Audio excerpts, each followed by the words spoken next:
want to give them 5 tips to a successful marriage. Number 1, God is, and He is a rewarder of those who do diligently seek Him. That's how every marriage should begin. Would you agree? But not just begin, I think it's also should stay that way. Putting God first isn't a cute slogan, isn't a cliche, isn't just something that's been said because it sounds nice. It's really the foundation. The problem, though, is too many couples start with God and then slowly push him out, operate as if he's not there. As one person said, they left God at the altar. A marriage without God at the center is like a house that's built on sand. It might look good for a while, and maybe that's how your marriage began. Everyone celebrated and told you how great it looked and how wonderful things were. And so often, so many people spend so much time and effort and money. And I'm not here knocking that, but they spend that much time and effort and money in the wedding and wanted everybody to come and have a great time, but also to see and be wowed by their wedding. But they spend so little time in the marriage, put in the very important things as this dad is going to outline in the 5 rules that he has for marriage. A marriage without God, as I mentioned before, is hard for it to hold up for a very long time. Let's put it that way. It's hard for it to hold up for a very long time. Why? Because God is that glue. God is that person that holds it together. And so many people today, and as you're watching this, maybe it's your marriage, maybe it's where you find yourself, where your marriage is not what it used to be. And my question is, and please understand, it's not to guilt you, but what role is God playing in your marriage today? How involved have you allowed God to be in your marriage? Is he a vibrant, active participant because you've allowed him to be in your marriage? Or is he there for convenience, or when things get rough or things get terrible, that's when God is remembered? Now, don't get me wrong, God will be available. He'll make himself available even in those moments. But is that the way that God should be treated? Is it any wonder that your marriage might be going through what it is? And again, I'm not here somehow making a judgment statement. I want to provoke you to thinking as we get through these 5 laws that this father, this dad, is sharing with us. And the first one he mentioned, and I would agree that this is the first one, the most important, is to put God first. Put God first. Hey, I'm Kingsley Grant, a licensed marriage and family therapist. In case you're here for the first time and wondering, who is this guy? I'm also the creator of the Joyful Marriage Quest, a 6-week biblical and evidence-based coaching journey for wives of high achieving and entrepreneurial husbands. If this kind of content speaks to you, provokes you, intrigues you, I want you to hit subscribe and join the movement. Get notified whenever I put out a new video just like this one. Because what you're going to hear in today's video, you'll go deeper in the Joyful Marriage Quest. And I'll even tell you how to grab a free gift at the end of this video. So stick around. Now, let's get into then the second law this dad had for his new family, right? Let's see what he had to say about the second rule. Now, remember, rule number 5 It's one that I believe it's kind of put everything together. I wouldn't say it's the most important, but you're going to hear how powerful that is. But I also want to ask you to listen to what he said after the rule number five, which we'll get to towards the end. So stick around for that. Let's listen to rule number two. Two, I want you two to love each other. You might not always like each other, but I want you to love each other always. Sounds simple, right? But real love isn't a feeling. I've heard people in the work that I've done, and I've heard over the years this statement, and let me know if you've also heard this, right? Comment below and let me know if you've heard this, or maybe you have said this yourself at some point in your life, in your journey. Um, I love him, I love her, but I'm not in love with him or her. Have you ever said that, heard that, right? And what are people who are saying those things basing their love upon? May I suggest that I believe they're basing their love upon feeling. They don't feel that they're in love with this person anymore.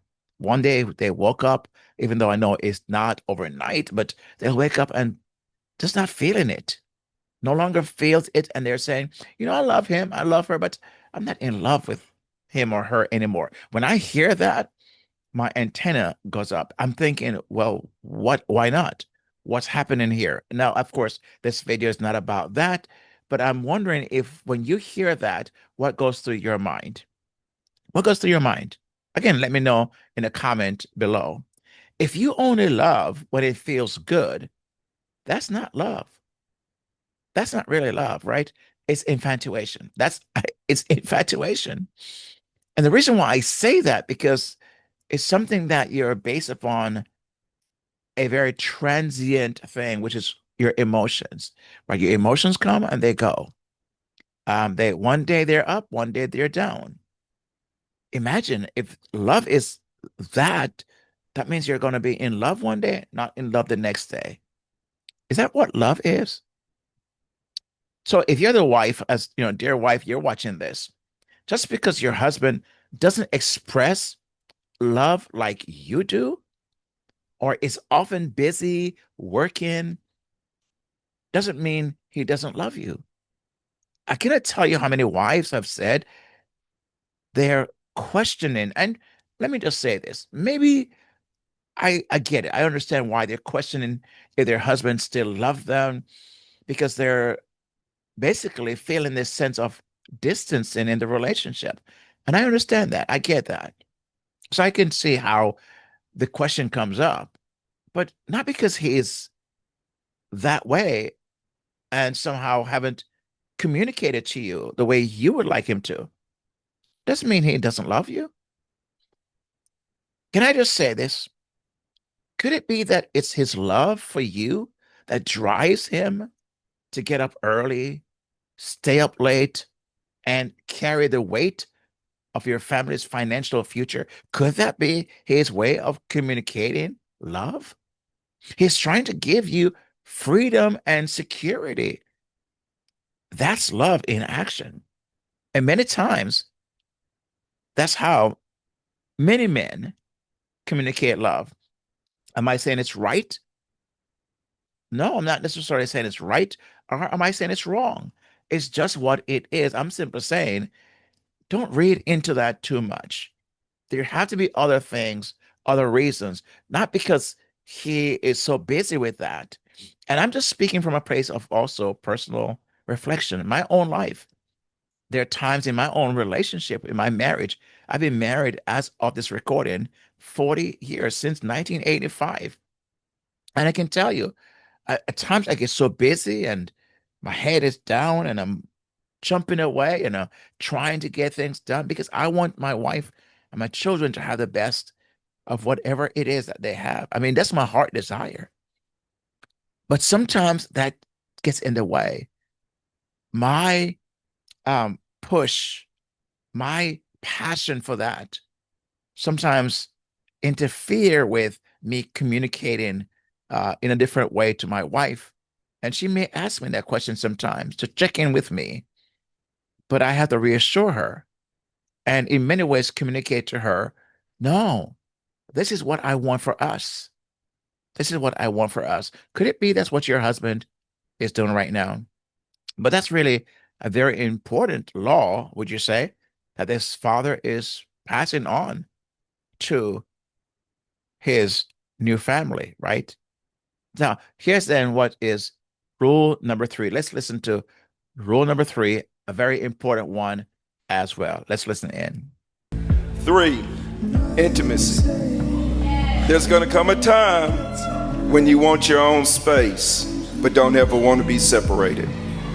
This is big. And this is, as you can tell, as you can see the reaction, this is a big one, right? Giving space doesn't mean you're drifting apart. It means you're creating room for personal growth. And it's essential part of the relationship. But it must be negotiated, right? That's the part I think is so important. And I tell couples often, I said, you just don't get up one day and decide on this yourself. Giving space is not just something you decide. It's something that you negotiate, you dialogue, you talk about, right? Each spouse should pursue self-care, goals, and purpose. But here's what I do know is what you gain from that is not just for yourself. What you gain from that must be deposited back into the marriage. Here's how I put it. Refuel outside, refuel outside, reinvest inside. Refuel outside, reinvest inside. It's important that you are refueling yourself. You're responsible for that. You don't look to your husband or to your wife to be the one responsible for your own happiness and everything you need should come from him. No, it's important for you to be responsible for your own happiness. Be responsible for the things that brings joy to your heart. And when you do that, it's your way of refueling yourself so you can come back and reinvest the energy that you've gained from that into your relationship. That's how healthy couples operate. You know, another way I put it is imagine that as a couple, you're both individually responsible for re-energizing, refueling yourself so that you can come and put it back in the relationship. So I say it's an interdependent, independent, interdependent activity that's constantly going on in the relationship. That's what leads to healthy and long-lasting and joyful marriages. Again, I'd love to hear your thoughts. Would you agree? Would you disagree? How do you see this? That's what I'm saying. Well, while you're writing and thinking about that, let's now move to rule number 4 from this dad. Here's what he had to say with rule number 4. 4, communicate. You might not always want to talk, but don't ever stop communicating. Amen to that. But let's kind of go a bit deeper than just what we heard. Communication, right? We hear that a lot. I can tell you almost every couple that I've had, I wouldn't say every, but almost, when they show up for to work with me, one of the first thing I hear is that we just don't communicate. Is that also true? Would you say that in your own marriage, communication is an issue? But here's what sometimes the confusion is, right? Communication isn't just talking, right? It's not just what you say. It is what you say, how you say it, when you say it, where you say it. All of that has to do with communication. It's nonverbal and it's verbal, right? So it's not just a talking, it's tone, body language, even silence speaks. And so when we hear communication, when I'm working with couples, I'm asking them, tell me what that means to you. What does it mean that we just don't communicate? And if we should work on that, What difference would that make? How should that look? Now, of course, I want to help guide them and put in the mix some things I believe would be helpful, but I need some clarification because I just don't necessarily understand because every person have a different idea of what that means and what it should look like. But here's what I do know. There's never a time that you're not communicating. Would you agree with that? You're always communicating, even when you think you're not. And how you communicate really, I think, is the essence of what this is all about. It should reflect the fruit of the Spirit, right? The Bible says in Galatians 5:22 that the fruit of the Spirit, right, is where I speak about the mind of Christ, right? The mind of Christ is the fastest and most impactful way to do a 180 in your relationship, in your marriage. But the mind of Christ is reflected in this manner in Galatians 5:22. It's love, it's joy, it's peace, it's patience, kindness, goodness, faithfulness, gentleness, and self-control. Imagine if a relationship is exhibiting these traits. I can tell you that this marriage, this relationship is going places. It's going to be around for a long time. Now, I'm not saying it's perfect. I'm saying it's making progress. It's progress, not perfection. So this is what I believe should reflect effective communication. When you're doing it with these ideas I've just mentioned. So here's what I do know. If you want communication that heals instead of hurts, you want to anchor that in the spirit. Anchor that in Christ. Anchor that in your relationship with God. And that's why I said sometimes people leave God at the altar because in the marriage, they're not practicing these traits, these attributes of the spirit. Is it any wonder the marriage is what it is? What about your marriage? Are you practicing these things? Are you experiencing these things? If the question is no, why not? Why not? This is one of the top reasons I mentioned before. Couples come to me for help. It's the number one breakdown that opens a door to everything else. I can tell you when that is not happening properly, communication with what I've just described, I guarantee your marriage is experiencing strain, tension, conflict, and so on. Would you agree? Again, I would love to hear your thoughts on what I've just said. Would you comment and let me know about that? Now, here is rule number 5, which I believe is a very, very essential and important one. And I want you to hear what this dad says about this. Let's listen to rule number 5. Rule number 5 is keep foolish people out of your marriage. This one hits the hardest. Would you say? It's why I titled the video the way I did. Some of the worst marriage advice comes from the most well-meaning people.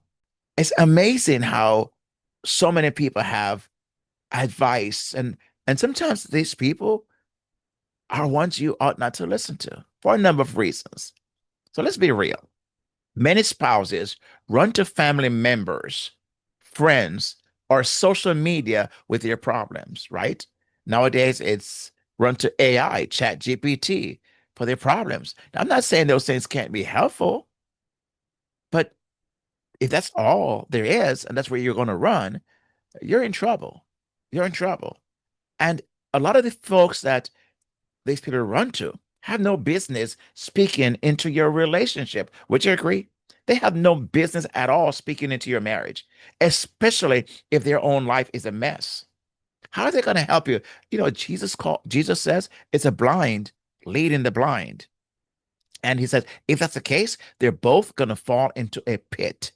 You don't want it to happen to you. I don't want that myself for you. So instead, I would suggest seek out seasoned, godly couples.